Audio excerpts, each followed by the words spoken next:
I want to thank everybody for being here. I think we're going to be talking about something today that's pretty near and dear to all of our hearts. We know that the Communist China has decided to be our adversary, and so we've got to figure out how we do this. So we've come here today to come up with ideas of how we can combat the threat the Chinese Communist Party poses to the United States, to democracy and the global order, specifically to our national security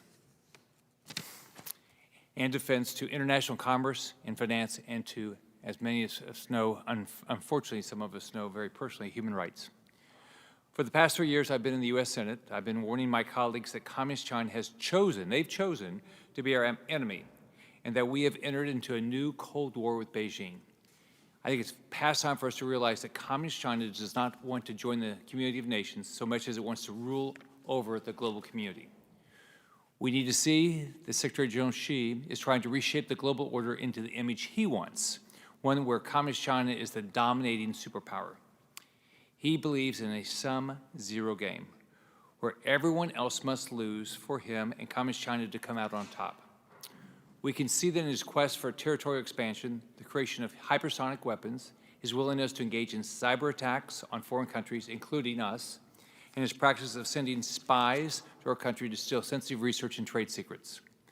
Similarly, we see it in his tactical, if not strategic, commitment to support Vladimir Putin even before Russia invaded Ukraine, which is disgusting. And now that Russian troops are in Ukraine and upending our rules-based international order, Xi is tactically, if not blatantly, supporting Putin. They are two peas in the pod, even with their economic and technological dissimilarities. We can also Xi's sum-zero vision in Beijing's willingness to invade international trade laws, infringe on American intellectual property, manipulate currency, shield its publicly traded companies from transparent accounting, and walk back its international commitments like the Phase 1 trade deal. Finally, this zero-sum game is evident in Xi's willingness to imprison political dissidents, destroy democracy in Hong Kong, and engage in systematic genocide of the Uyghur people in decades-long persecution against Christians, Tibetans, and members of Falun Gong.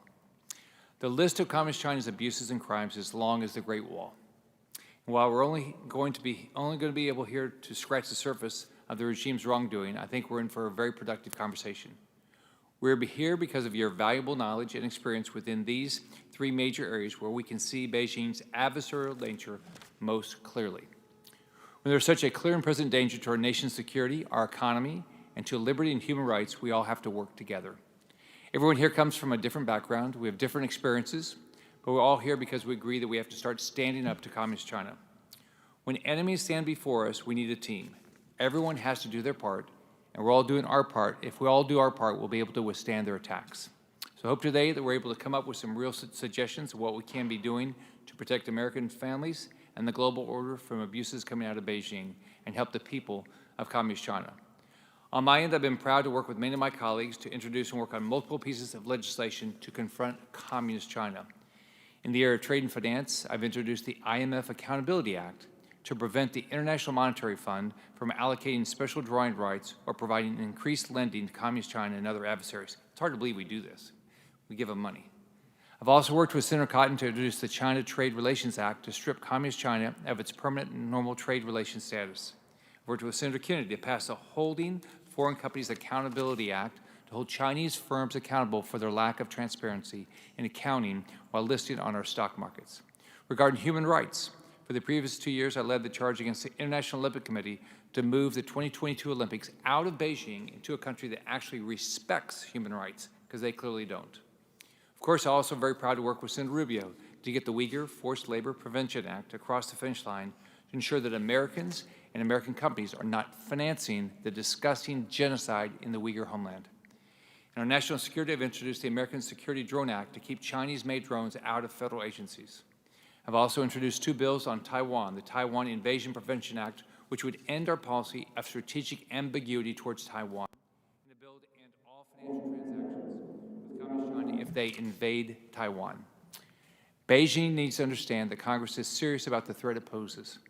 That's why we're here today. We're all serious about standing up for America and coming up with ways to help the Chinese Communist Party hold them accountable.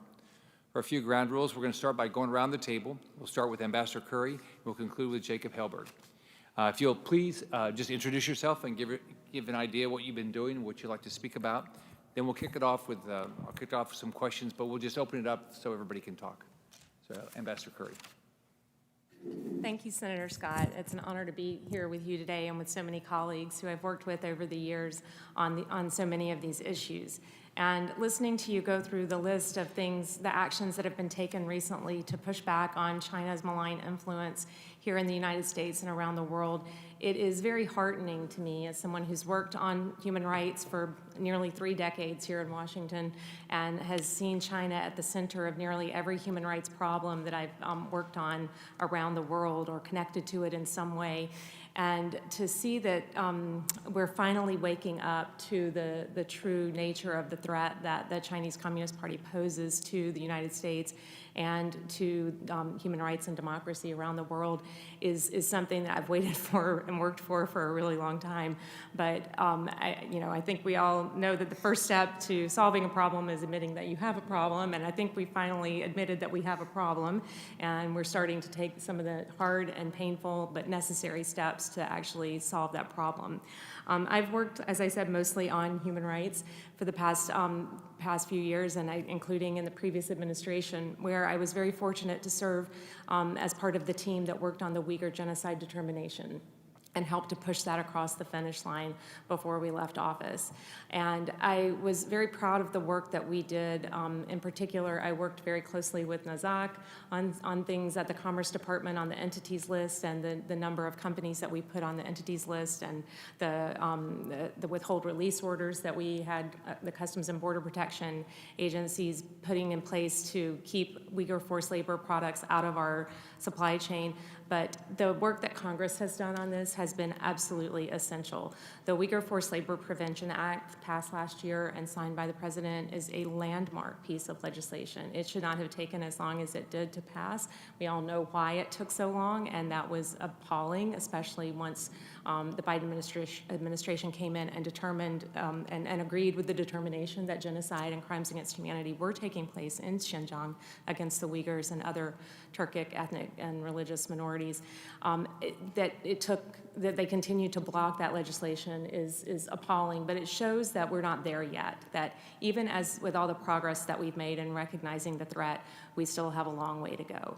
I think that we're also seeing that, and I think we're getting close to this tipping point where we're seeing the immorality in a way of the way that we have put ourselves at the mercy of the Chinese business model in our own country. And I look at things like how there are trillions of dollars in assets under management in what are called ESG funds, environmental, social, and governance funds, that are supposed to be clean investments and virtuous investments. But out of those, billions and billions of them are invested in China as well. And this doesn't seem to trigger any kind of review by the fund managers who are saying, oh, these are virtuous investments. So this is what I've been working on, is this intersection between finance and human rights and how we can hold these fund managers who are investing our money. They're not even investing their own money, right? They're investing our retirement savings, our pension funds, and using our capital markets to prop up the Chinese Communist Party and allow it to carry out the activities that it's carrying out that threaten our national security, that threaten our economic security, and that threaten our way of life, and threaten the international human rights principles that are really derived and very, very much analogous to our founding principles of this country. And that everything that they are trying to do, whether it's the genocide against the Uyghurs, the destruction of Hong Kong as a free space under Chinese rule, the treatment of the Tibetans, the treatment of other religious minorities, all of these things derive from their ideology, which is opposed to allowing people to think freely, act freely, worship freely. And this is who we are as a people. We can't contribute to this, but we have been sending trillions of dollars to support this system, and we need to really take all the steps that we can. We need to keep our economy open and use the tools that we have that allow us to thrive as a society, but that can't mean that we continue to subsidize the Chinese Communist Party. So I'm looking within market principles and trying to figure out how we do this, how we have people look at autocracy as a risk, how we have them look at human rights abuses as part of their risk management and risk analysis. And so that you see with what's happening with all the divestment with Russia, that people are paying a price for not taking that risk seriously in investment. And so starting to really try to drill down on how we can do this in a way that respects our market economy, but also allows us to really incorporate those risks into our investments. So with that, I'll turn it over to my colleague. Enes. First of all, thank you guys for inviting me. I'm honored to be here. You know, my experiences were a little different than everyone else. I remember the last, yes, that's better. I remember the last, 10 years, I was, focusing on only the human rights abuses are happening in my home country, Turkey, and obviously, that's my home country and my family was there.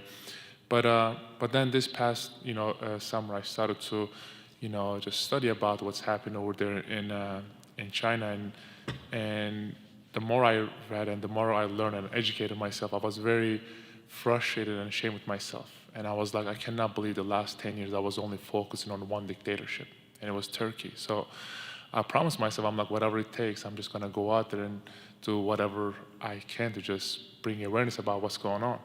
And I remember I was doing a basketball camp, and I remember I was taking a picture with the kids, and one of the parents called me out in front of everybody and said, how can you call yourself a human rights activist when your Muslim brothers and sisters are getting tortured and raped every day in concentration camps in China? I was shocked. I couldn't say anything. I just turned around and said, I promise you I'm gonna get back to you. So, and then like I said, I started to study, and I was very frustrated with myself, and I was like, whatever it takes, I'm just gonna go out there and just try to, bring awareness. And obviously, whenever you talk about a country like China, some people was gonna get really uncomfortable. And I remember I was getting lots of warning from the NBA and even from my teammates, and they're saying, listen, I think what you're doing is so amazing, especially my teammates, what you're doing is so amazing, but there's gonna be big consequences. Because, just past year, the more people watched NBA game in China than American population. So, once, there's lots of money and business involved, obviously people are gonna get really uncomfortable. And I started to, when I talked about the problems that are happening in Turkey in the last 10 years, I did not get one phone call. But I started to talk about the problems that are happening in China. My phone was ringing once every hour. They were calling me from the NBA and Player Association and saying, listen, this is going to, bring a lot of impact, but just be careful. This is going to, even like when I had a conversation with my agent, and he was telling me, listen, I think if you stop saying a word and don't talk about this ever again, people are gonna forget about this. But if you keep talking about these issues, then you're not gonna get another contract. And that is my agent said that to me.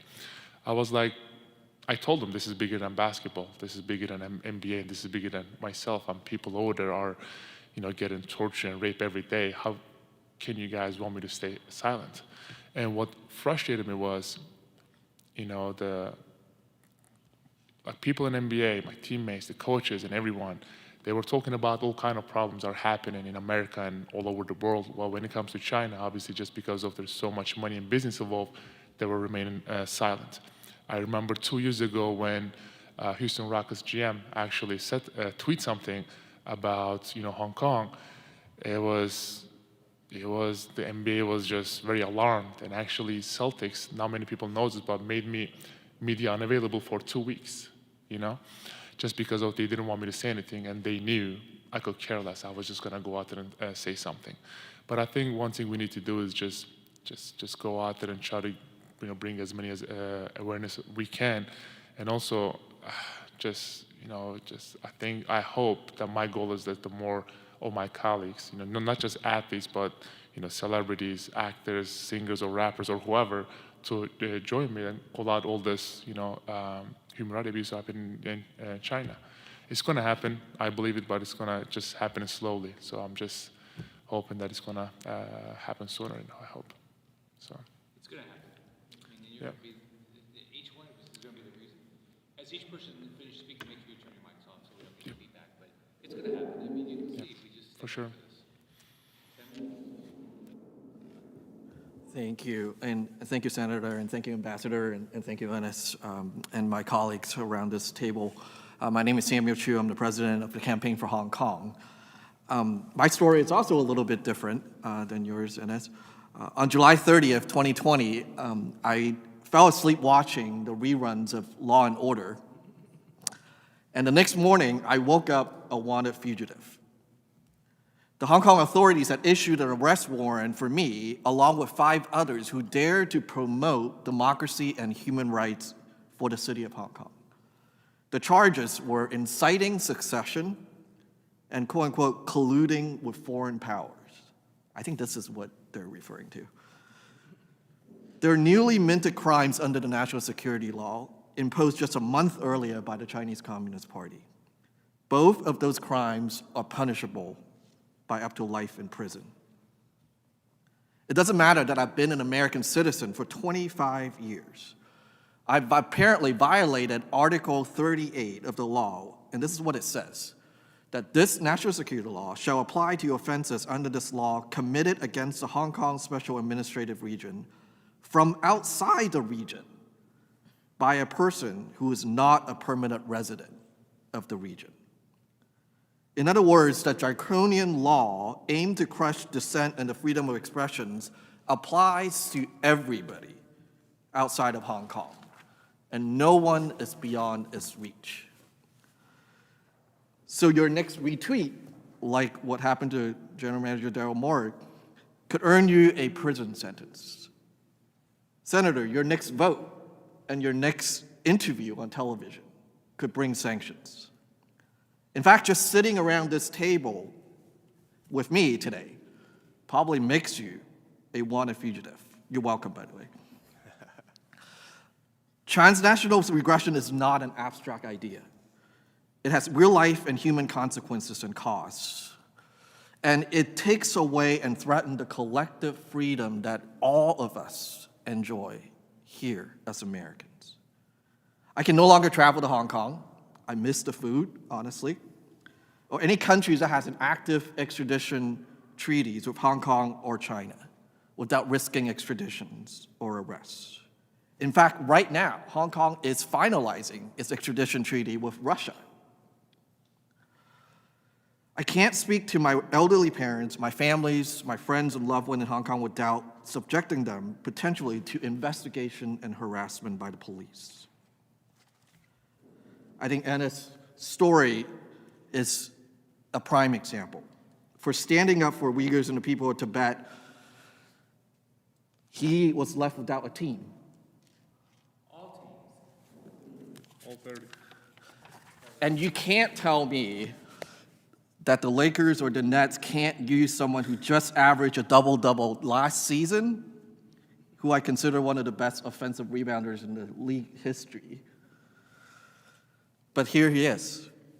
HSBC, a British multinational investment bank, at the behest of the Hong Kong government, shut down and froze Hong Kong media companies and civil society groups' banks' accounts.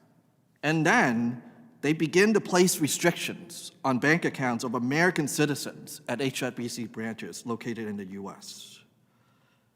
When questioned for their conduct in a bipartisan letter last month, their reply in their 4-page letter was basically, it's just the cost of doing business. Just 2 weeks ago, the Department of Justice unsealed complaint against 5 individuals right here in the US, charged with stalking, harassing, and spying on US citizens on behalf of the PRC secret police. The charges that was unsealed made tangible and explicit how embedded and far-reaching the transnational repressive tactics are from the PRC.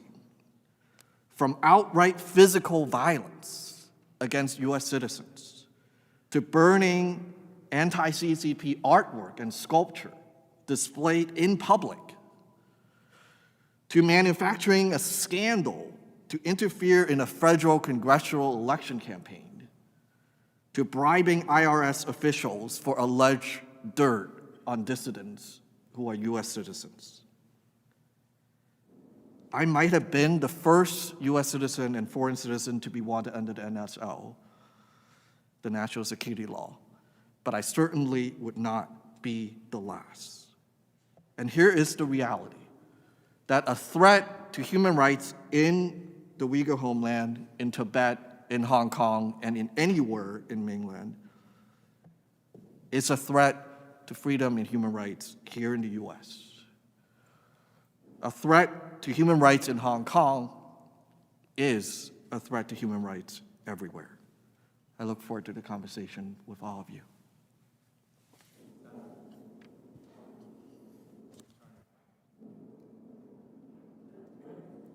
Good afternoon, everyone, and thank you, Senator Scott, for having me. My name is Zhang. I'm an architect in New York, and I'm a Falun Gong practitioner. Please allow me to share with you a case of persecution. My mom, Ji Yunzhi, a Falun Gong practitioner, died 9 days ago due to the persecution. She narrowly escaped death in forced labor camps in 2001 and 2008, but this time they killed her. During her 49 days of suffering this round, she was in detention center for 11 days. She went on a hunger strike to protest, and they responded with torture, forced feeding, and humiliation. She lost consciousness and was sent to hospital and detained there for her last 39 days, handcuffed to her bed. There were iron fetters on her ankles and a rubber tube in her nose. Police watched her closely around the clock, and she came around a few days after she was sent to hospital, but we don't know what happened after that. On March 20th, the police told my father that she was in the ICU. He went there only told by the doctor that there was no hope. He asked to bring my mom home, but the police said no. The next day, the police notified him that my mom had died. Currently, my father is demanding an explanation from the police. We wait for updates from him daily.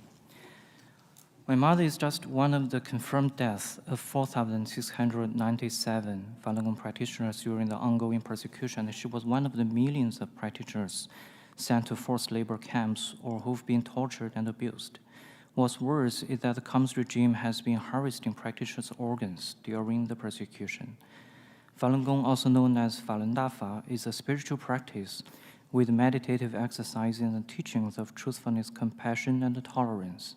Since 1999, Falun Gong has been persecuted by the Communist regime of China. Falun Gong is one of the victims of religious persecutions in Communist China. There are also Uyghurs, Tibetans, Christians, and many others who all suffer under the Communist regime. Defending human rights should be a priority for the United States as a matter of national security. Just for instance, because of appalling human rights conditions in China, the Communist Party was able to quickly accumulate wealth after opening its economy in the 1980s. China's cheap imports were a result of labor repression and later slave labor. In my mom's first two terms in the forced labor camp, she was forced to make products for export. Now, the Communist Party is exporting its authoritarian ideology through propaganda and tech. We need both Americans and the Chinese people to know what Chinese Communist regime does to its own people. For example, if everyone in China knew about organ harvesting, the party's own legitimacy would be brought into question. If American people knew about organ harvesting, they will demand their representatives to take actions. I hope that Congress will devote more resources to that issue. The best method we have to resist the party's oppression is the truth. The more truth people know, the more actions we take. Thank you.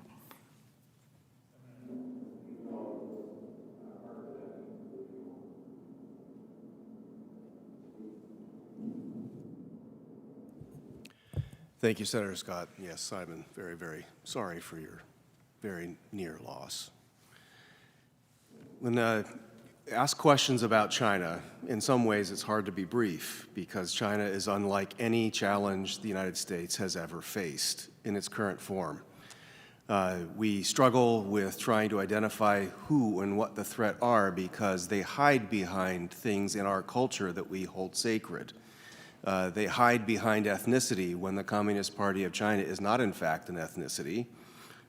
Even China itself is not an ethnicity. It is a family of many different cultures and civilizations over many years. But the People's Republic of China is only a few decades old. And when it was established, it was conspicuously named New China because it rejected all of old China until the communist part failed. And conveniently, they wanted to use the glory of the past to shield from their own sins. When we try to think about the nature of the challenge that China presents to us today, we often think of it in foreign policy terms. But another thing that makes it very different is it's not just a foreign policy problem. It's a cultural problem. It's a financial problem. It's a civilizational problem. In many ways, the challenge has become so pronounced because they use the institutions that should liberate people and have turned them into tools of oppression. If you think about what the internet was at its advent and now how it's used, it is not about freedom of speech and innovation. It's about surveillance and control. When you think about markets and investment funds, things that were meant to be creative, not just destruction and creative destruction, they focus now on those as vehicles for co-optation and how to channel things to their advantage. They do this very, very well.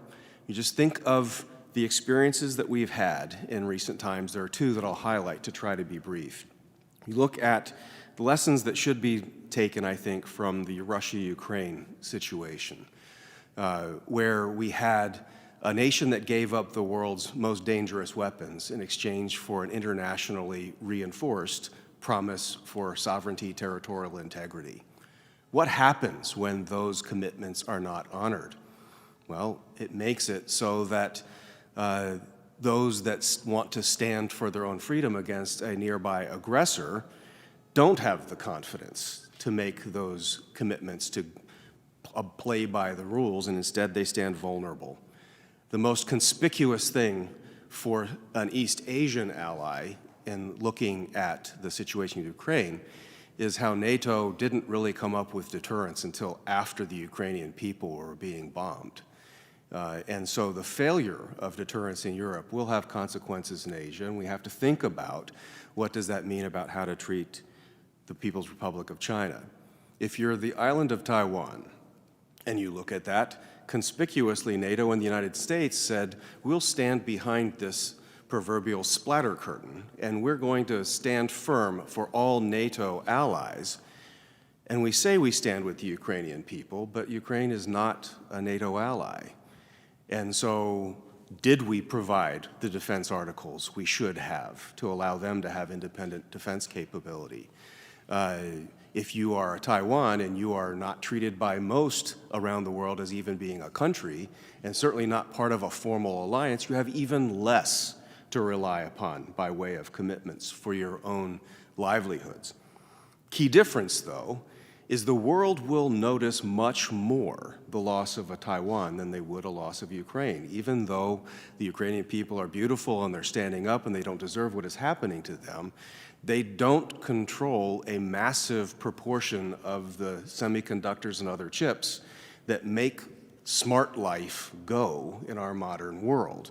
And so all of the comforts that people have availed themselves of to ignore the structural challenges and human rights abuses within China come to the fore, I think, in the thought that came out of Russia-Ukraine when people began to say, is Taiwan next?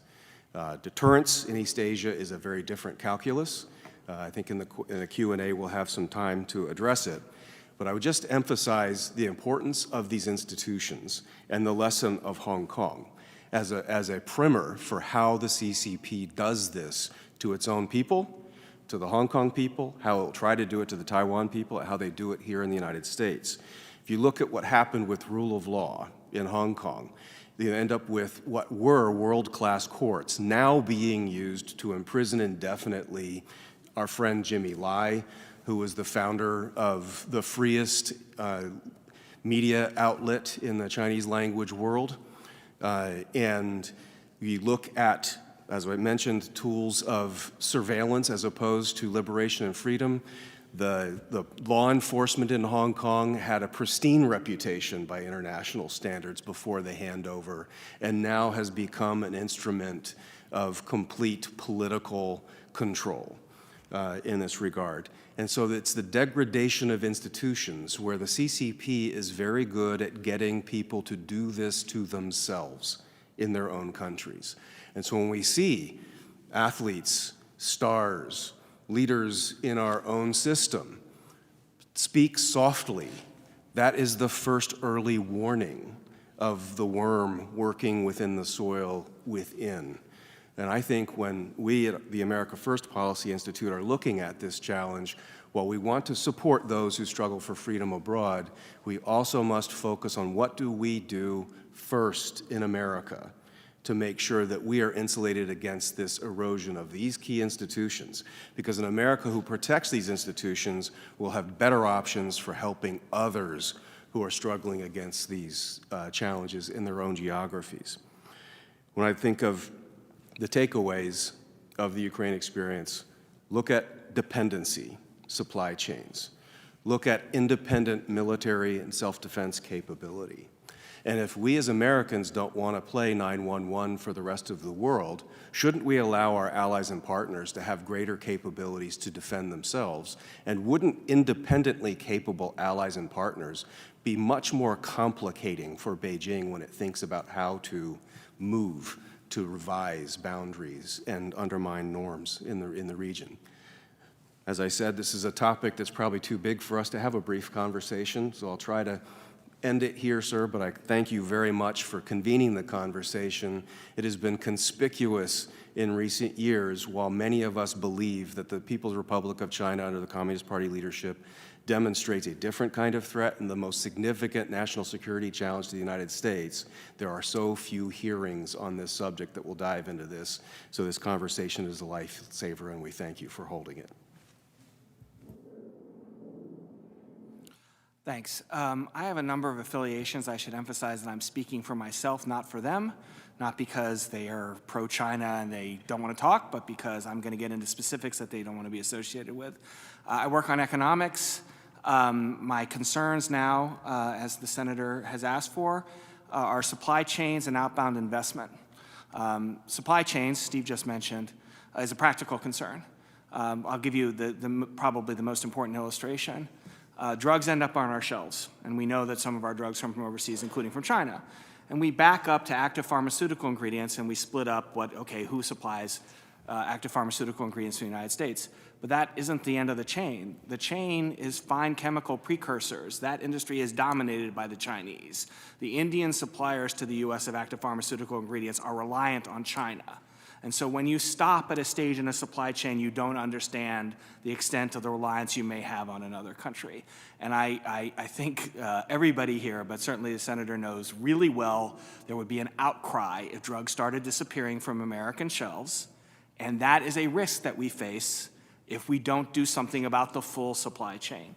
Other examples have to do with lithium. I don't think lithium is nearly as important as fine chemicals, but some people do, in particular a number of Chinese companies who are buying lithium deposits this year very intensively. So if we decide that lithium is important, or we decide 5 years from now that lithium is important, we may face a supply chain that is controlled by China. That's the practical side. On the moral side, which has been touched on very eloquently by other people on the panel, from 2016 to 2020, the U.S. increased its stock of portfolio investment in China by $780 billion. Anyone who says we're in a competition with the Chinese or that we were in a trade war, please enter in a competition and a trade war with me, because I would love to receive that kind of investment while you're competing with me or you're my rival.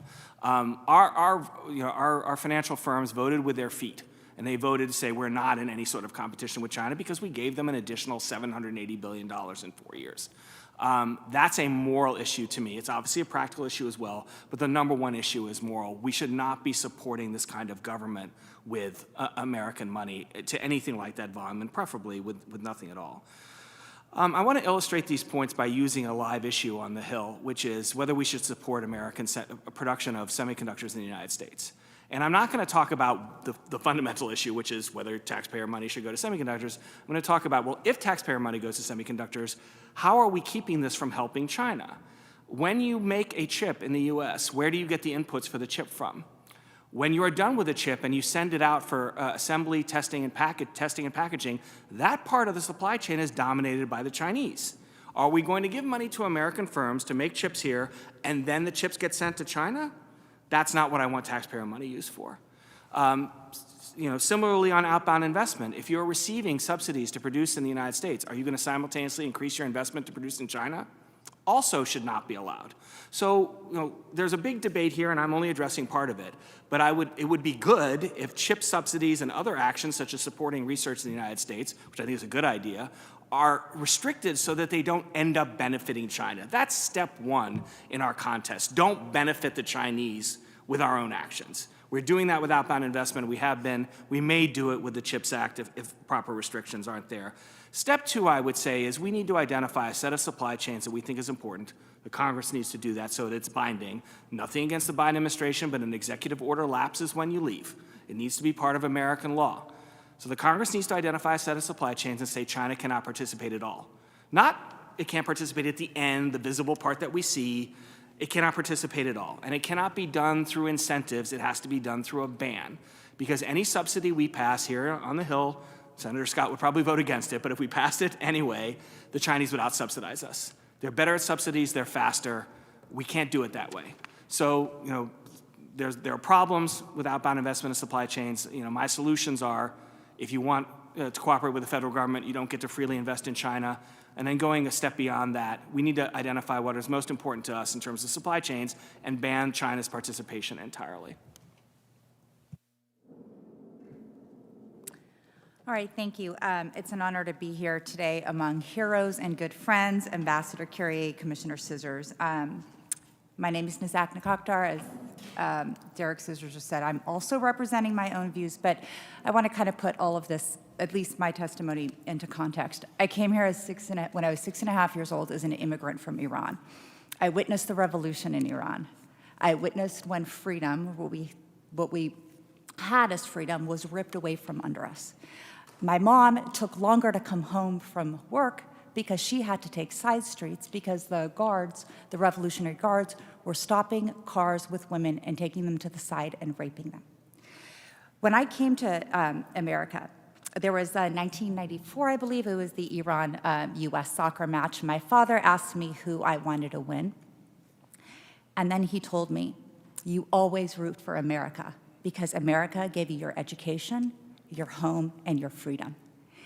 We cannot take our freedom for granted. People who were born with freedom, have lived through today with freedom, don't understand how fragile it can be.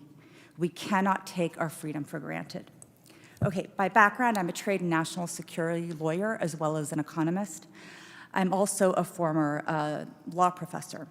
20 years ago, I helped set up the China Non-Market Economy Office at the Commerce Department, where we were at the front lines dealing with China's predatory economic practices to hollow out US industries. I audited countless Chinese companies. More recently, I served as Assistant Secretary at the Commerce Department, working to strengthen US industries and the economic war against foreign adversaries, and also served as the CFIUS lead. I also served performing the duties of the Undersecretary for the Bureau of Industry and Security, dealing with export controls on dual-use items.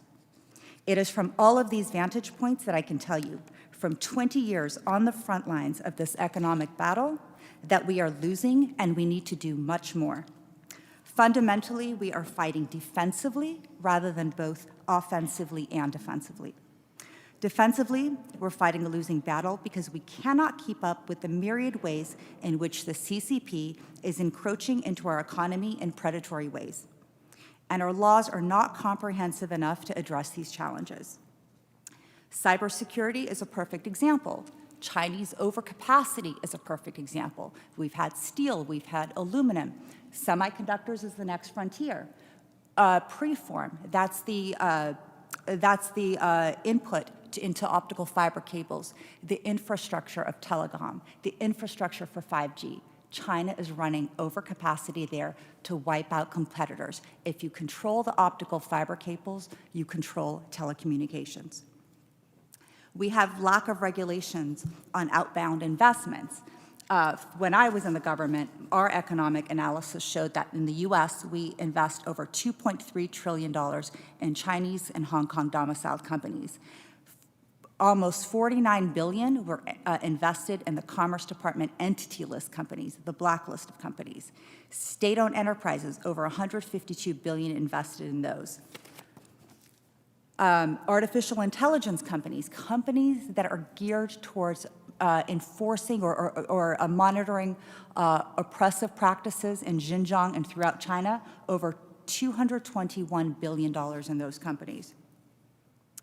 We're not regulating, and I should also say that by investing in China, these traders, the financial markets, aren't recognizing or are hiding the fact that the market in China is not run on fundamentals. It is a casino where the house always wins. We invest every dollar in there, we are bound to lose. We are also not regulating exports of critical technologies to adversaries. We have not yet controlled emerging and foundational technologies. Those technologies are flowing freely to China and to other adversaries. And let me give you an example.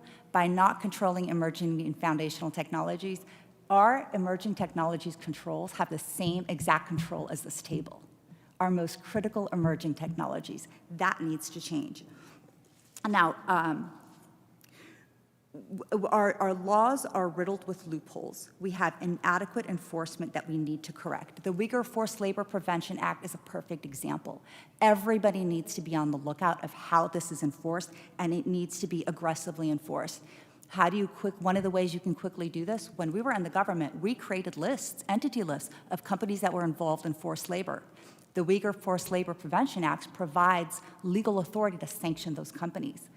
Easy place to look. We've already produced the list. Let's sanction those companies.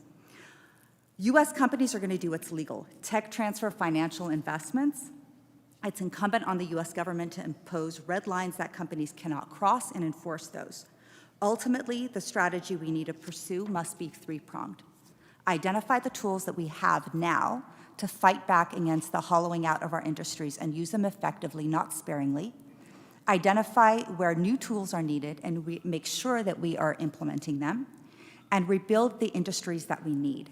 I want to stress the hollowing out of our industries. China's goal is not to decouple from us, it's for us to trade with them, but for us to be a vassal state. And by systematically hollowing out the industries that are critical to national security, we become more and more economic dependent on them, and then our ability to take action on them is weakened because of the economic interests. Let me be clear, nobody's talking about being free trade or protectionists. We should just be clear that we are not going to trade with adversaries that don't play by the same rules. We will trade freely with the rest of the world.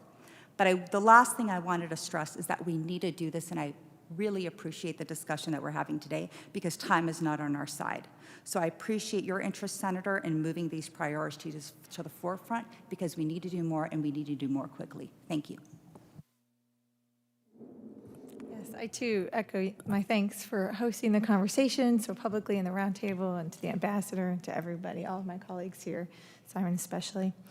I'm struck by the similarities, regardless of what theme we're touching on that you've asked us to today, of what the trend lines are.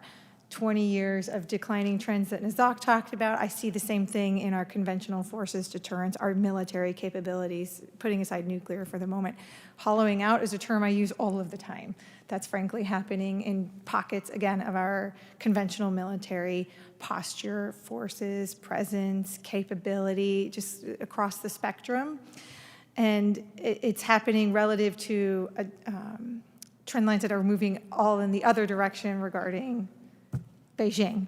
So job one, I think, I don't want to overtake lessons from Ukraine, but of course there are plenty that are applicable. And I would summarize it as two. How ready was Ukraine to defend itself, and apply that, the same question to Taiwan and what we have done, and you've been a great supporter of that. And then where there are gaps, are we providing combat credible forces and answers to those gaps? And there's so much more that can be done in both of those. And I appreciate that you don't want us to just wax poetic and admire the problem. You're looking for a list of solutions, which I support, although I would be happy to talk about this extent of the problem.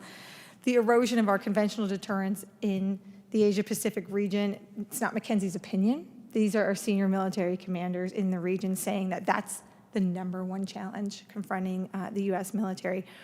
And they talk about it with an urgency that I think the Defense Department, those sort of on the front line, so to speak, in the region talk about it differently than Washington military leaders, right?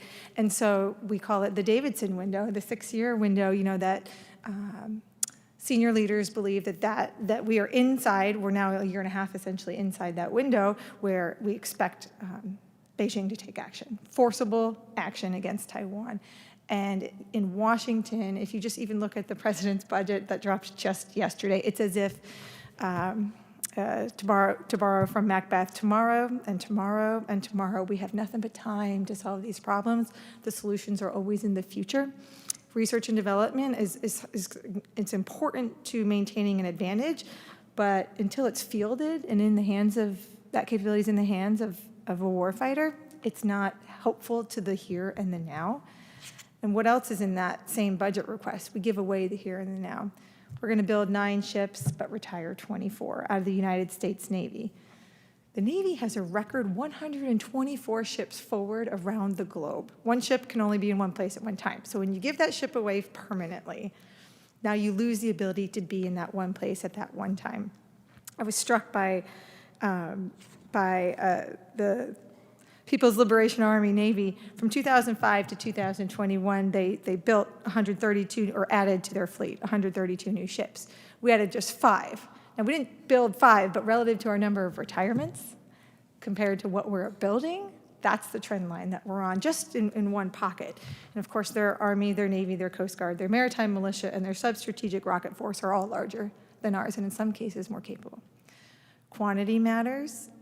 Mass, attrition, volume, these things matter, but the Pentagon's given up on keeping up on a 1-for-1, which I find frightening, because we can certainly choose to do that if we wanted to, in industrial policy and in many other ways. But back to helping Taiwan defend itself better and providing combat credible forces. So we've also learned more lethal aid sooner and in greater quantities. These are ways that, of course, we can help. Being there, being forward. I just talked about how the Navy is going to shrink under this administration's plans significantly in the next 12 months if they have their way. So that exacerbates our say-do gap. If you look at the military's pre-positioned stocks in Europe, okay, when the Defense Department surged, well, the Army specifically, more than 10,000, they already had 30,000 troops on the continent, but they surged 10,000, you know, since the rattling of an invasion until today. And basically what you saw was an infantry division out of Georgia be able to fly to Europe, fall in on their equipment sets, and basically fire at the range within a week. And they only were able to do that because Congress has been pushing the Defense Department to modernize, update, and then rehearse with their pre-positioned stocks. So basically that's just full units of equipment. So it's everything from beans to bullets, but it's tanks, it's armored vehicles, it's munitions and weapons. You got to take it out. You got to make sure the batteries still work and the parts aren't missing and the things aren't broken. Then you got to drive the vehicles. You got to make sure that they can operate on the, you know, heavy vehicles can move on certain roads to get where they need to go. And the Army had been doing all this.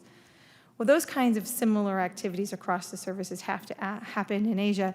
And it's a long lead challenge. If you want that ability in even just say 3 years from now, you have to start talking to people, negotiating contracts, putting shovels into the ground, building warehouses, then putting stuff in there. And you know, these are the kinds of, again, concrete steps that you can take that matter, and that if we don't do it, that we would be remiss in this now shrinking window. And lastly is, of course, foreign military financing. Not my core area, but it certainly helps where Taiwan can buy U.S.-made equipment more easily, grants and loans. Just 2% of the State Department's budget for FMF this year is for Asia specifically. And I know there's a variety of reasons for that. I don't want to get into all the politics of it, but that's certainly something that your leadership is welcome on. Thanks again.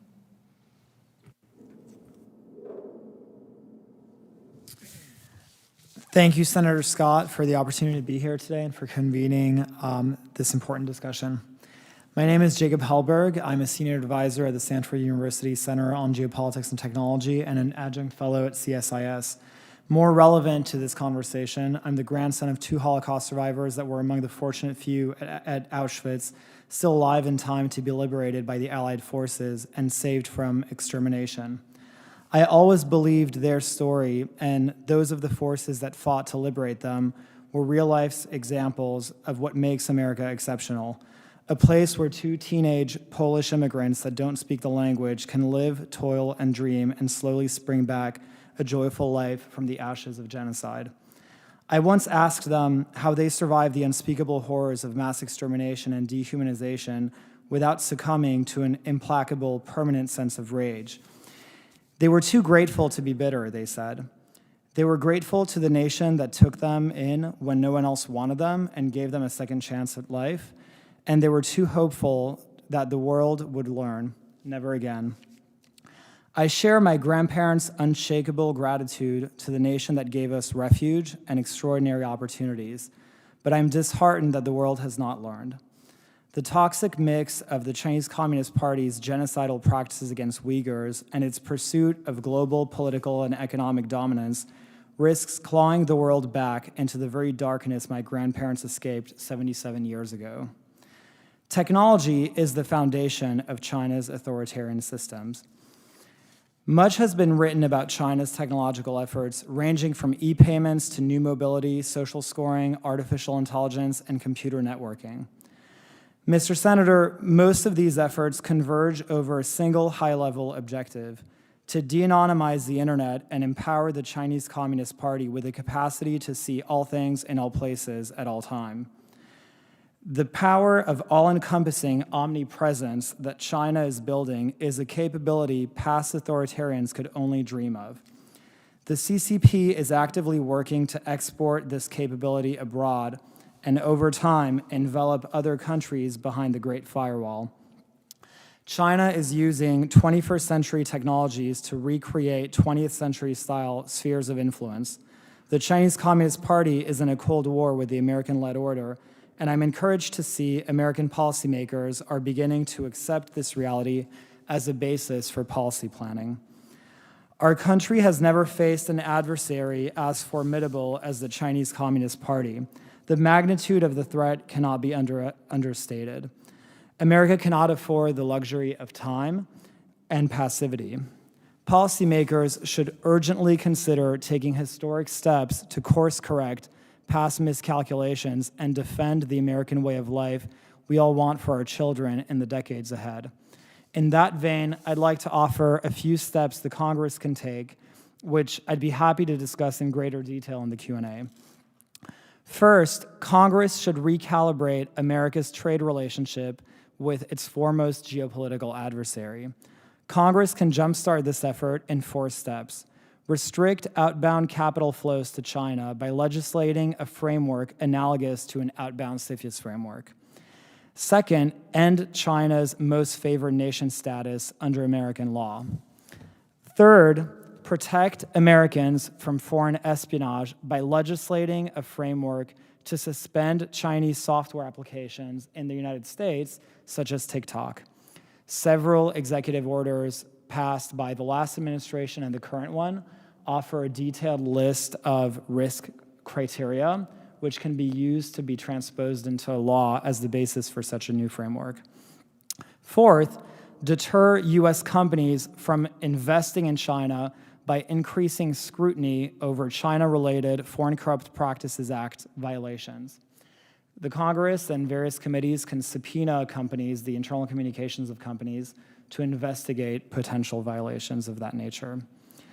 A second line of effort might include Congress taking steps to unleashing significantly more private capital and entrepreneurship aimed at addressing the country's most pressing national security challenges.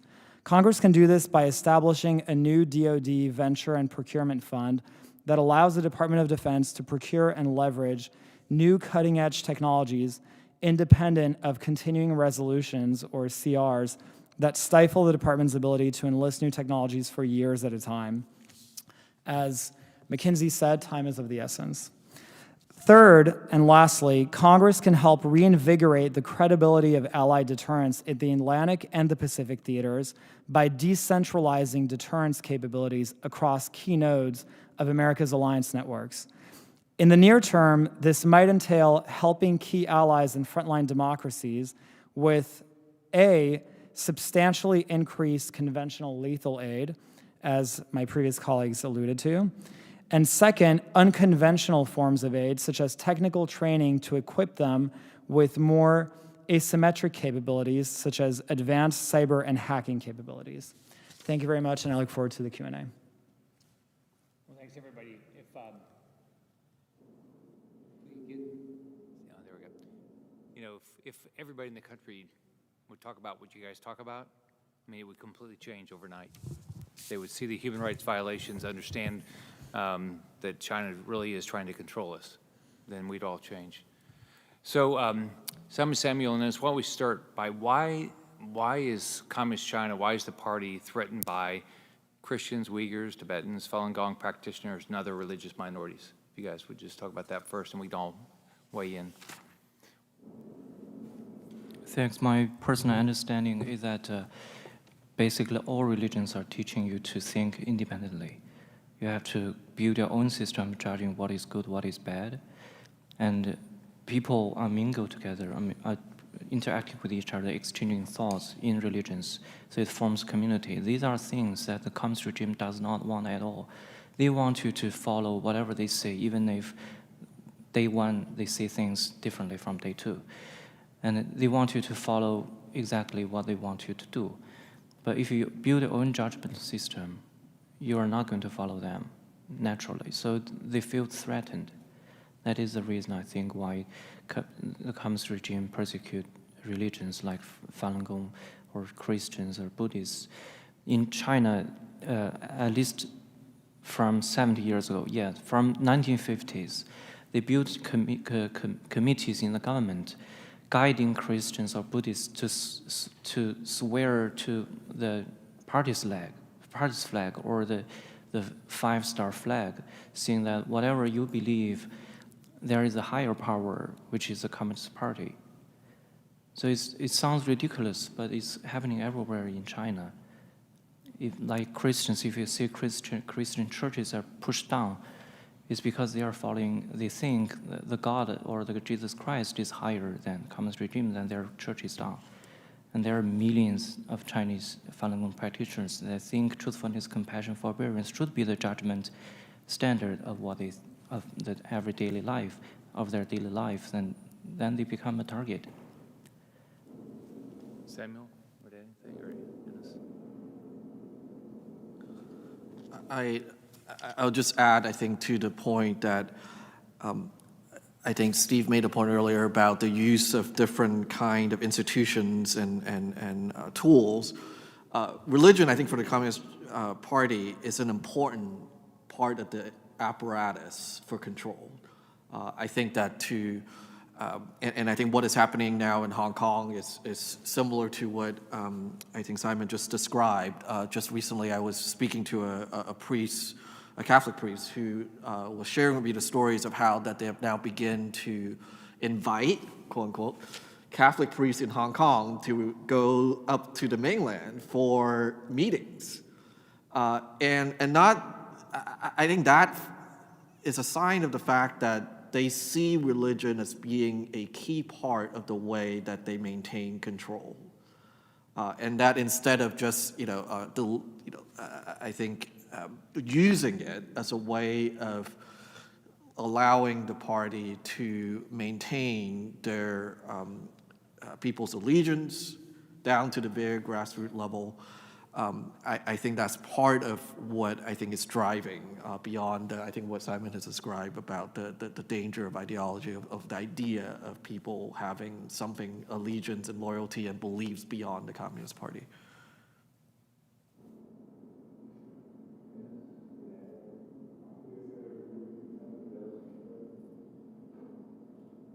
Samuel, why don't you start? Do you think that, and see whatever anyone else thinks on Hong Kong, do you think there's any chance that the Hong Kong citizens are going to have any power to be able to stop this? I think it's remarkable if you think about how quickly one of the freest cities in the world became one of the most repressed, almost overnight. And the collapse has been total. I think the control has been complete. What I do think is on the side of Hong Kongers and people like me who some would accuse being too optimistic is that it is rarely seen in history that a city, a region, or any kind of municipalities that have enjoyed the freedom of everything that we talked about here, of free trade, of human rights, of internet freedoms, and press freedom and the freedom of expression, have it take away after they have lived and breathed that for decades. And what I think is standing on the side of the Hong Kong people, as I said, is kind of like telling your kids that, after they watch TV, that TV doesn't exist. Good luck with that. And I think what remains are the people, the talent, the institution, and the institutional history of what decades of protests, of fighting for democratic rights. I think that's an important resource. That's, I think, an unmatched resource that exists not just in Hong Kong, but in Tibet, in the people of the Uyghur people. I think that, and the ambassador, I think I would be curious in your take on this as well, is that freedom is not exclusive to anybody. Everyone deserves and have a claim to freedom, meaning that it's not just the Hong Kongers, it's not just the Tibetans, it's not just the women, it's not just the workers, it's not just the children. And I think that we have to take this broader view of that, Hong Kong people alone cannot defeat repression. But that I think it requires all of us and connecting the dots in those ways to get there.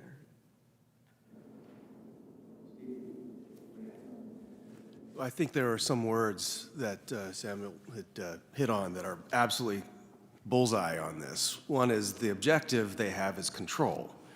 And when you have any institution other than the party or the state that has the ability to independently identify truth, virtue, morality, success, then they don't have control.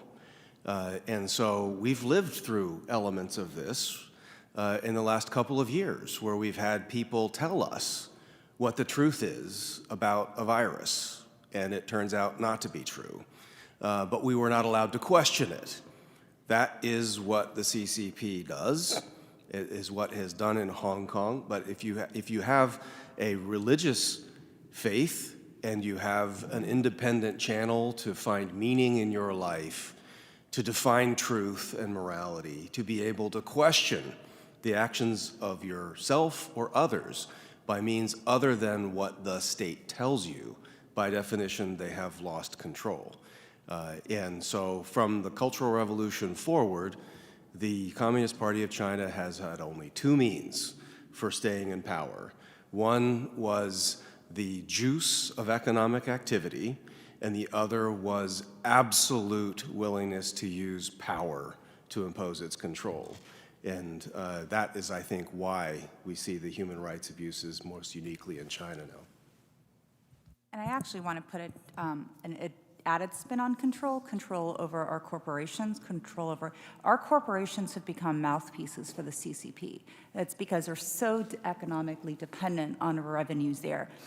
The CCP doesn't have to be its own lobbyist, our corporations are. And so in this context of control, I think it's really important for all of us to remember the economic control that the CCP currently has over the corporations into the United States. Certainly, and Enes's experience, he's experienced this firsthand, the corporations in our allied nations, and at what point are we willing to rip the Band-Aid? And another point I really want to make, because just as a trade practitioner, I've seen this for a long time. Companies talk about economic cost. Oh, it's going to be painful. It's going to be painful. 2 points. One, the world has to go through growing pains, and you don't go through growing pains without some type of pain. Second is, just as an anecdotal example, we have over 250 anti-dumping and countervailing duty cases against China. Those tariffs are imposed on imports to prevent harm to industry. The bottom has not fallen out of the US economy by virtue of those tariff restrictions. Certainly we've witnessed the 301s. So my point is we've had decades of experience demonstrating that imposing costs actually improves US economic resilience rather than destroys it. So let's not fall into that trap. What price do y'all think that the Communist Party of China is paying for its human rights violations, either internally or externally? Do you think they're suffering enough?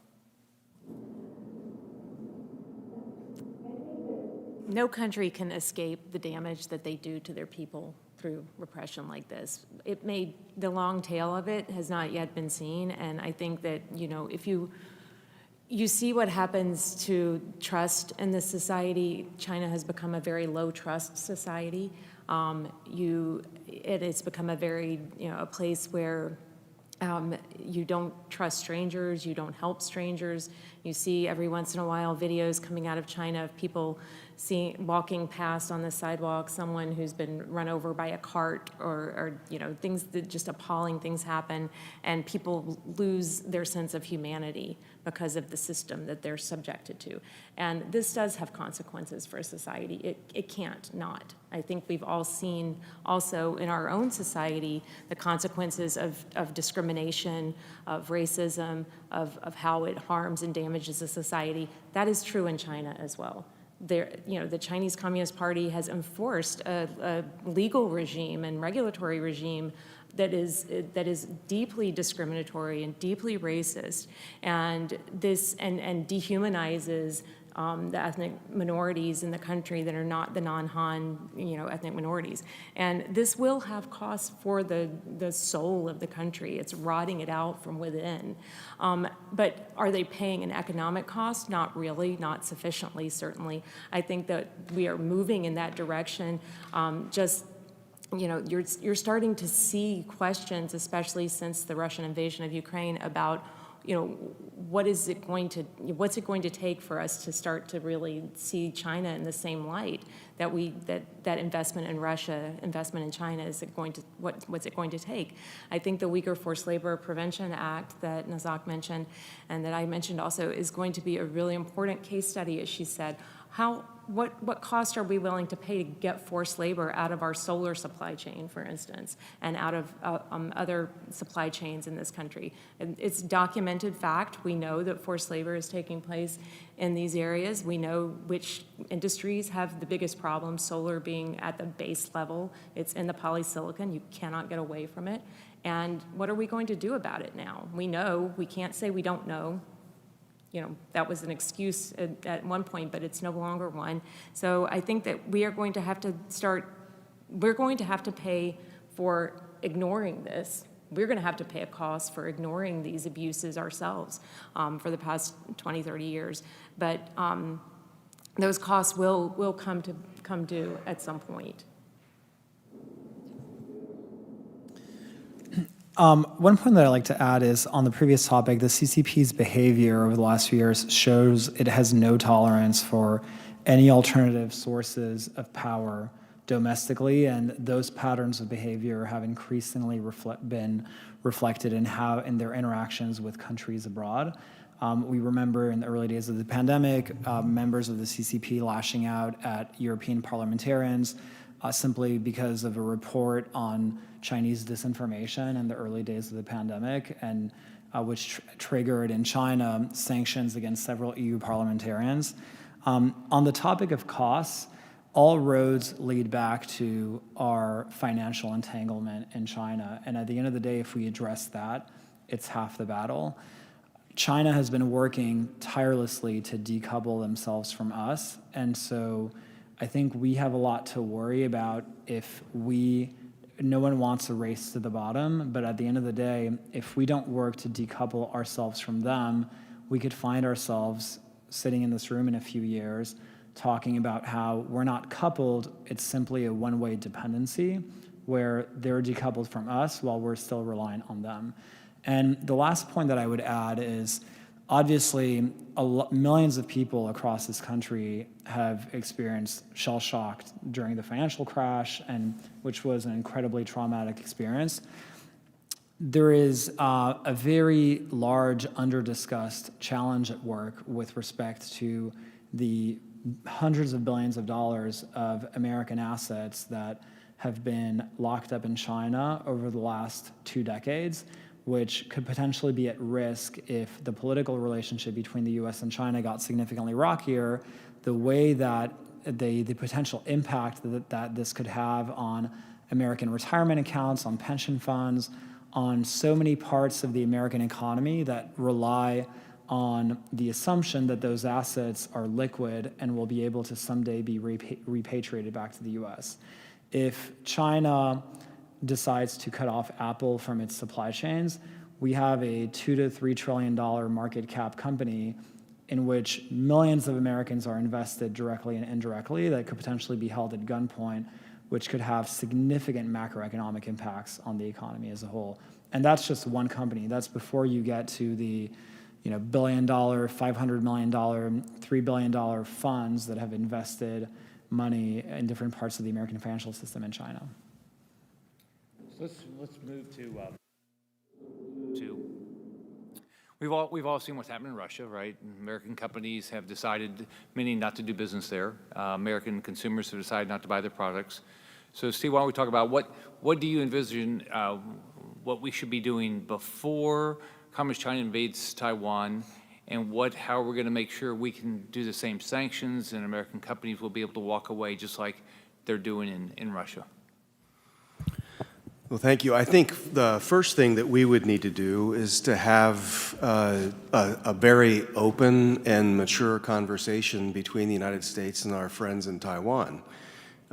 If you look at one of the key factors in Europe's somewhat slowness to rise to this occasion in the early stages, you can look immediately at energy independence as an issue. The dependence that was there definitely had an impact on national security and human rights and economic decisions. And if you look at Taiwan, Taiwan is blessed with many, many things that have been a help to us and much of the world, but one thing it's not blessed with is its own energy. For political reasons, they have chosen to move away from nuclear as a key provider of that kind of support. But I think if we look at the risk of World War III, we cannot be frozen in post-World War II thinking about how to address this. And I think that same applies to energy. When people look at the risks of a Chernobyl, 3 Mile Island, Fukushima, we now have advances in technology that can make small modular reactors that have much lower risk for the accidents and fallout kinds of problems, and yet a place like Taiwan would be able to run foundries, light up cities, allow food and other essential services to come and go. Communications networks, there's a big push about Elon Musk moving in free internet and communications technology into Ukraine after the conflict had occurred. How much advanced planning and pre-positioning of systems that would be redundant and not easily co-opted or defeated by the CCP. What options do we have to move in that direction before a crisis is upon us? With Ukraine, there were significant questions about those that want or need to flee. It's a lot more complicated to get from an island that is 100 miles off of China, but way more miles away from the United States and even from parts of Japan. We have a unique advantage in East Asia in the sense that Japan is a very capable and reliable ally that also has a deep cultural and historical tie to the people of Taiwan. I think we should be in a position to stop treating Japan as if it's a junior partner and recognize it as a world leader a true responsible stakeholder who might have its own independent interests in being able to support the people of Taiwan, but also add to deterrence of China. China, for too long, has been able to rely upon the American condominium, where they could lobby one town in the entire globe and be able to minimize their risk. If they had to invest all of these resources and deal with all of the wrinkles of independent approaches that come from India, come from Tokyo, and hopefully the Australians coming out of their recent unpleasantness will be of a different mind. We have options. The problem is we have waited so long, and we need our friends in Taiwan to be open-minded about moving in directions that maybe their internal politics might not have led them, but the realities of the threats that I think have been exposed by the Ukraine situation perhaps can open a different conversation. They have significant dependencies on China, always have, but we have to find ways to at least gradually move to safe shoring, if not onshoring, of those capabilities. But it begins with, I think, having a clear, honest conversation and let the democratically elected leaders of Taiwan ask for and respectfully get a hearing for what they say they need. I think the people of Ukraine didn't get that before time came up. Yeah, I'd like to add to that, to those great points. So whether China takes Taiwan militarily or legally, or sort of like what they did with Hong Kong, I think deterrence. I hear the administration talking a lot about, well, after China invades Taiwan, we're going to do this. No. It's about deterrence. And I think, Senator, you hit on a good point. I've been an advocate of letting the Chinese government know that we will sanction their central bank. We will sanction all of their banks if they even think about invading Taiwan militarily, legally, or whatever. The reason why we shouldn't be afraid of that approach is because if China takes Taiwan and we don't have access to chips, the economic impact to the United States, to our allies, is going to be devastating. It is the collapse of our economies. And so we need to be very strong, very resolute in a credible threat, because the reverse is true, our economic collapse. I wanted to make another point about TSMC. Obviously, we all understand the strategic value of TSMC. TSMC, we rely on TSMC for literally hundreds and thousands of chips and SKUs. Hundreds and thousands of chips and SKUs. We don't have TSMC's IP. TSMC is says, well, yeah, I'm going to make these 5 nanometer chips in the United States that we don't even have applications for. Great, but we don't have their IP.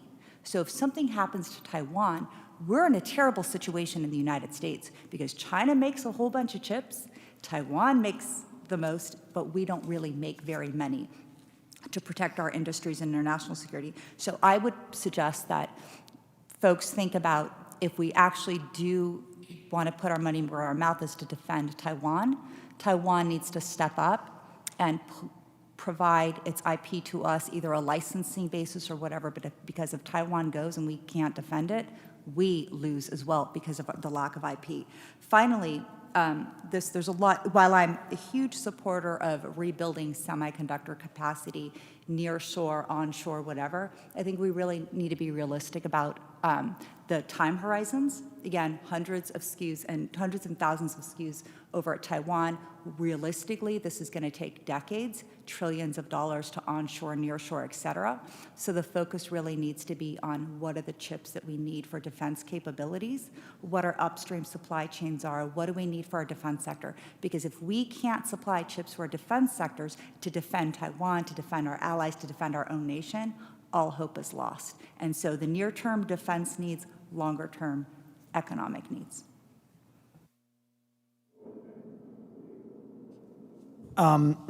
Echoing what my colleagues just said, I would break down this question into 2 parts. The first is, why do we care about Taiwan? And the second is, how do we deter a potential intervention in Taiwan? On the question of why we care, there are 2 main issues with respect to Taiwan's strategic place in American strategy. The first is our ability to reliably access a steady supply of chips that Taiwan provides to the U.S. The second is, irrespective of access, the question about integrity.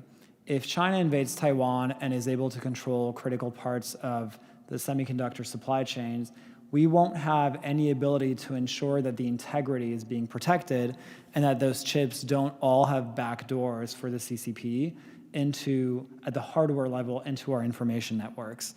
If the CCP has a backdoor at the hardware level, it can compromise all the information that runs on top of it, which triggers significant consequences for the protection of intellectual property, the protection of free speech, personal privacy. On the question of, so how do we deter a Chinese invasion of Taiwan? If we think about, in the technology space, it's often said that information networks that are decentralized are more resilient than information networks that are centralized into a single node. Networks that are centralized are efficient, but much more brittle to attacks and to cyber attacks. Information networks that are decentralized are less efficient, but are far, far more resilient. And if we think about America's alliance networks in similar terms, allowing our allies, decentralizing deterrence across our alliance networks and arming our allies with more lethal capabilities will no doubt make certain aspects of American grand strategy less efficient, but on the whole, it'll make alliance networks far more resilient, and it'll make deterrence far more credible over time. So the debate about how we decentralize deterrence across American alliance networks can also be broken down into two parts. The first is conventional lethal aid, which we're seeing right now play out in real time in Ukraine. And the second is unconventional, which raises broader level questions about debates that have been sacred cows and taboo for many decades, but that we should have because the stakes are very high and we don't have the luxury of time. So I think it would be a healthy thing for the foreign policy community to have the debate about whether having the basic policy of discouraging allies to have their own standalone nuclear deterrent is still the right approach. France developed their nuclear deterrent and the world didn't collapse, and so did the UK and so did Israel. If we look at the Asia Pacific, there are 4 nuclear powers. 3 of them are autocracies and American adversaries, Russia, North Korea, and China, and the 4th is the United States. And no one else in the Pacific has a nuclear deterrent. And so the question is, do we think credibly that stable, wealthy democracies that have incredibly advanced levels of technical expertise would be necessarily irresponsible stewards of a nuclear deterrent capability? It's a worthy debate to have. I can't say that I have a prejudged opinion on that debate, but I do think that it would be healthy to at least have the debate and stress test old orthodoxies that we've had for a very long time. The last point about unconventional deterrence, which I alluded to in my opening remarks, is on cyber capabilities. We see now with Russia's intervention in Ukraine how difficult it is logistically to supply the Ukrainians with conventional lethal aid. Getting weapons into a country that's already under assault is very difficult because there are Russian fighter jets in the air. We want to avoid entering into a direct military conflict, so weapons have to be smuggled across the border through Poland, et cetera, et cetera. Providing frontline democracies like Ukraine or Taiwan or other allies in the region with advanced cyber capabilities alleviates a lot of these logistical complexities and potentially gives them significant capabilities that could have deterrent properties on their own. In an off-the-record setting, I'd be happy to go into a little bit more detail about what some of those capabilities might be.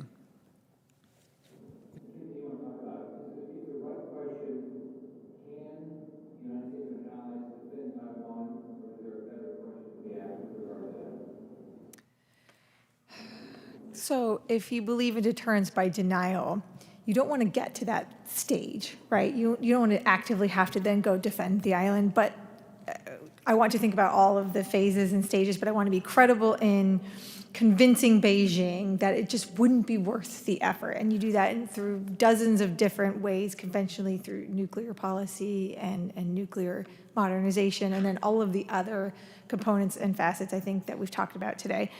Right now, I'm not sure that we've really convinced Beijing that it would be too painful to do that for a variety of reasons, some of which I outlined. I do think in planning and in sort of Pentagon think, it would help if Congress pushed the department to think more creatively.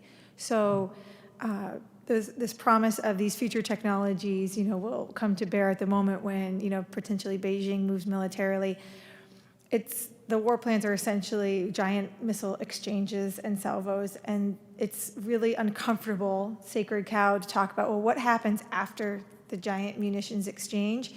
What if we have to take back the island? What if, as Steve was talking about, this is a place where most of the food is imported and all of the energy, essentially. And so what if we're there on a humanitarian basis solely, and then trying to fend off, worsening aggression? There are so many other scenarios that it's just too taboo to talk about, much less plan. But if you don't plan, as I described earlier with the pre-positioning, then it won't work when the moment comes to flip the switch. And so I do think that creativity is something we're lacking. I was encouraged to read, we have Marines on the island training Taiwanese military forces. Great. We need to do that times 100 in other different ways. In some cases, we reveal that capability. In other cases, we hold it in abeyance as a surprise when we need it.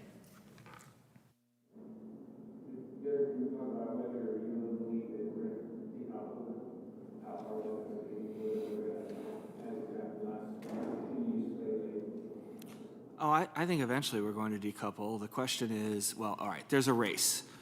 How long can Xi Jinping stay in power? And that's a whole giant conversation, and I would just be engaging in speculation, but I just want to put it out there that he may not be able to stay in power quite as long as he wants, which is forever. If he's successful in staying in power, the longer he stays, the more likely we are to decouple. He's not going to change his spots. He's not going to say, oh gosh, I don't want to be a cult of personality dictator anymore, or I believe in the market, not the state, or any of the various things you're expecting, that one might hope for. It's not going to happen. He's not going to go quietly into the good night and say, I'd really like to retire to a nice villa. So the longer he stays in power, the odds rise that we're going to decouple. The question is, and it echoes what people have been saying about other issue areas, are we going to prepare ourselves, or are we going to have it thrust upon us? Are we going to suddenly have to decouple because we're in a confrontation with the Chinese that is violent or is about to be violent, and we're forced to do so? Or are we going to get ready? I wouldn't, I think the time horizon for a Taiwan contingency, of which I'm not at all an expert, might be a good time horizon on the economic side too. You have 4 years, 5 years, okay. Well, we can do a lot on the economic side in that time if we're willing.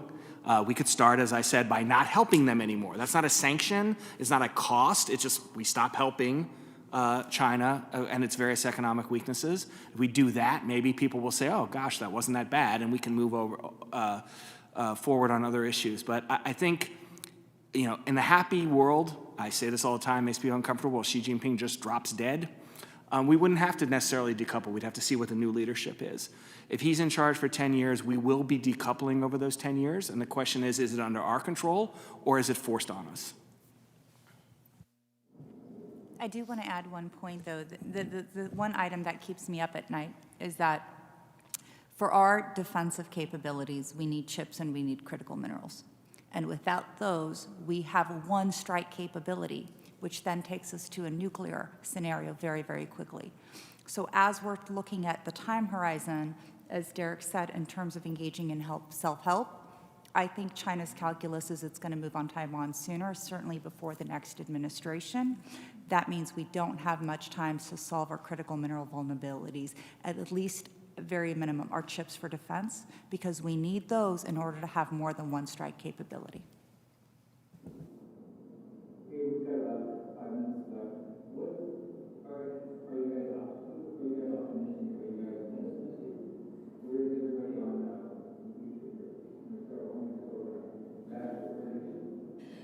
Well, as a human rights lawyer, I have to be long-term optimistic, right? It's, part of the job.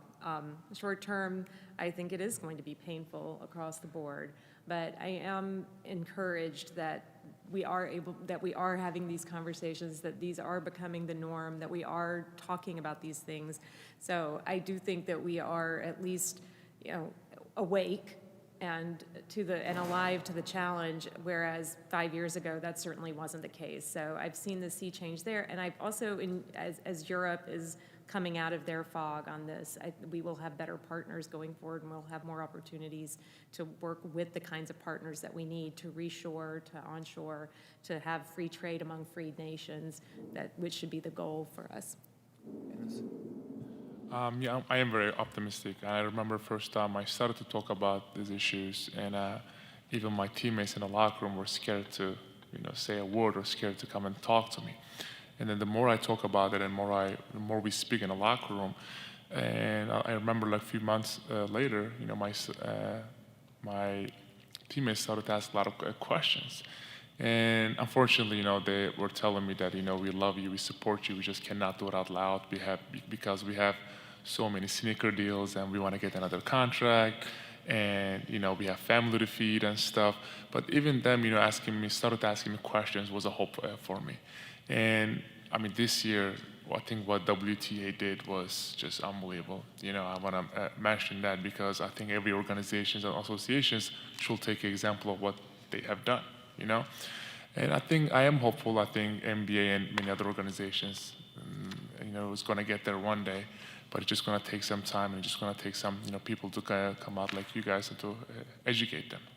Today I'm here to not speak, but just learn and educate myself, so I can just, educate some of my colleagues and athlete friends around me. So I am very optimistic. Yes. Yeah, I think for me, I'm optimistic because I trust and believe in what we have witnessed in the response to Ukraine and the war and the aggression from Russia is that I think something that a number of people have mentioned is that if you are clear and transparent and honest about what is happening and what we're willing to do, people will step up.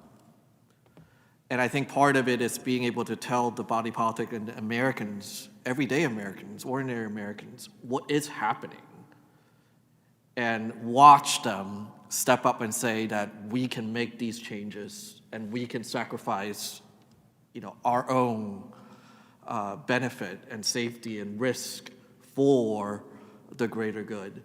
And I think that that's an important and really, I think, there's been a lot of talk in the last few days about regime change. What gives me hope is not about policy of regime change, either Russia or China or anywhere. For me, the hope lies in the fundamental rights that people have for self-determination. And I think that's what ultimately we never know where that spark will come. I continue to encourage everyone to see hope in all dissent and any injustice, and anyone who's willing to speak up here and in Hong Kong and in Taiwan and in Tibet and anywhere else, because that's the right to self-determination will outlast whatever authoritarian control that I think Xi Jinping and the regime will try to hold on to. Yeah, I'm optimistic too. Since I'm from China, I know China pretty well.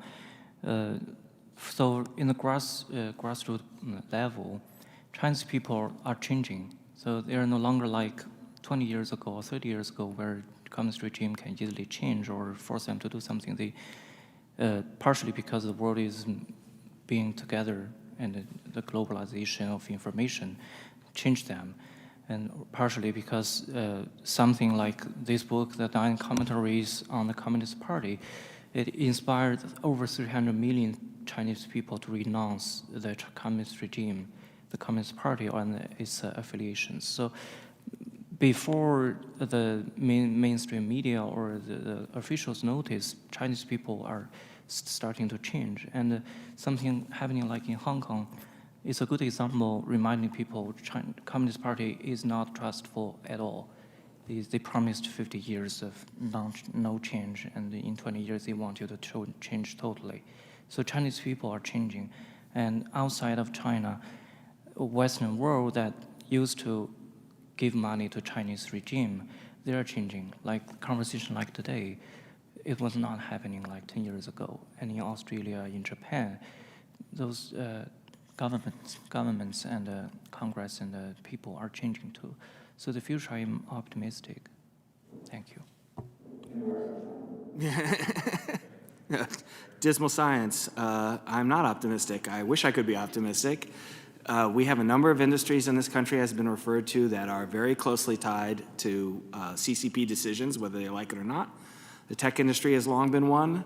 In the past few years, the financial industry has been one. The last few months, you have an avalanche of people saying, now's the time to invest in China because stocks are beaten down. Well, you know, maybe there are other reasons not to invest in China other than price. So I wish I could be optimistic. I would be optimistic if we had, and we need both parties to do this, people who would stand up and say in both parties, this is going to be costly. We're not talking about Belgium here. We cannot address this problem and pay no price. But it has to be both parties or it won't last, and it has to be somebody saying, making the case to people, this is why. It's not going to be that easy and it's not going to be that quick, but there's an overwhelming reason why. If we have that, then I'll be glad to be optimistic.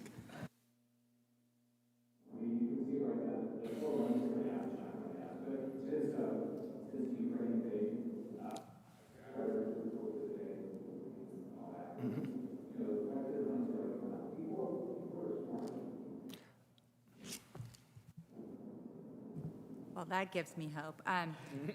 So I have mixed feelings. This conversation, all the folks in this room, your leadership, Senator, this is what gives me hope. The fact that we, with our allies in dealing with Russia, came together to together withstand, endure economic harm for the greater good, that gives me hope. The thing that doesn't give me hope is that fundamentally, genuinely, time is not our side, not on our side. All of the legal mechanisms we have in place to deal with the problem are riddled with loopholes. We're still having tech transfer. We're still having a lot of bad things happen. And unless there's a willingness for the backlash by industry to do what's right and endure that backlash to do what's right for the country and move the country forward, I really fear that until we get there, we might be in a losing situation. I'm with Derek. I will get optimistic when there's leadership in Washington that's bipartisan that tells, because Samuel's right, and the American people will get there. I think they would stand up and say, you know, salute, so to speak, proverbially, to making a sacrifice. But, you know, I go back to my Macbeth reference. There's too much passivity about the urgency of the challenge and confronting it quickly, and I think Beijing knows that. So I hope you can help change that.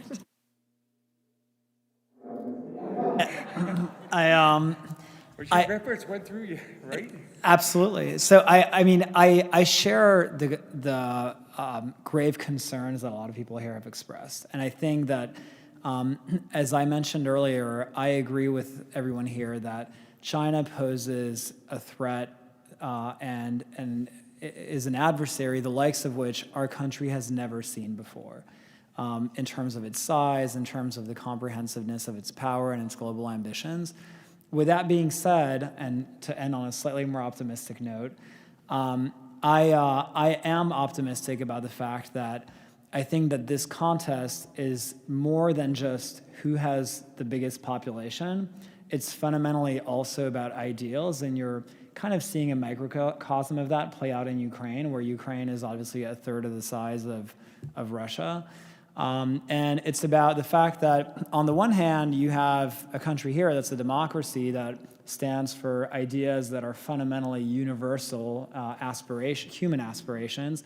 And on the other hand, you have an authoritarian government that feels the need to surround its government officials with masses of armed men and to try to extinguish any ounce of individual human thought and words of expression. And so whenever you have a leader that boasts himself in front of the world with alongside these grand military parade, but then is terrified of words and thoughts, I think that's a regime that I would short in the long run. Peter Drucker, I don't know how long ago he said this. Create it. So we all can create the future. So it's up to us, and it starts with a spark, like I think Samuel said. So we're going to do it. So thanks everybody for being here. We're going to make good things happen. I'm very optimistic.